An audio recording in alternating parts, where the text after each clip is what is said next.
Elles étaient menacées de fermeture la nuit. Dans un projet de réorganisation des soins, les urgences de Tonnerre, dans l'Yonne, à quelques kilomètres seulement de la frontière du sud, Aubois, resteront finalement bien ouvertes 24 heures sur 24. Annonce hier de l'Agence régionale de santé de Bourgogne-Franche-Comté, une bonne nouvelle à relativiser. Pourtant, pour les patients, Aubois, vous allez le voir. Explication avec Ophélie Mazur. C'est un nouveau combat contre la désertification médicale qui se joue à la frontière de l'Aube. Faute d'un nombre de médecins suffisant en Bourgogne-Franche-Comté, l'Agence régionale de santé envisageait dans un premier projet de fermer les urgences de nuit à Tonnerre. Hier, lors d'une conférence de presse, l'ARS a précisé son intention. Les urgences resteront bien ouvertes 24 heures sur 24, mais avec un seul médecin.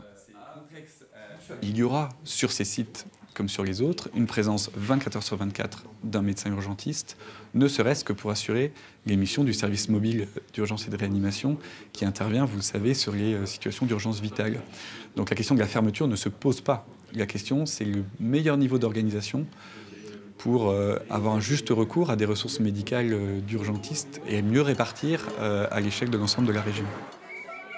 De quoi rassurer les habitants du sud de l'Aube habitués à l'hôpital de Tonnerre et plutôt inquiets dernièrement.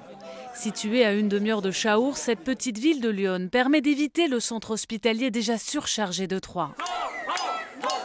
Preuve de l'enjeu, des élus aubois se sont récemment mobilisés pour défendre les urgences de Tonnerre. Il y a des villages qui sont très proches de Lyon, des villages de l'Aube, et pour qui l'accès à l'hôpital est beaucoup plus rapide en venant à Tonnerre qu'en allant à Troyes, qui est à 50 km voire plus. Vous savez qu'en cas de problème cardiaque, on est quelquefois à un quart d'heure près, ou en AVC c'est pareil, donc ça changerait simplement qu'on peut sauver des gens du fait que la distance est plus courte pour venir ici que d'aller à Troyes, quoi.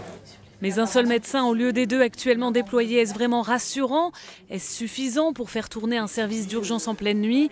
L'ARS évoque un manque de médecins. Il en faudrait 150 à 200 de plus rien qu'en Bourgogne. Et ce n'est pas en Champagne-Ardenne voisine qu'on les trouvera.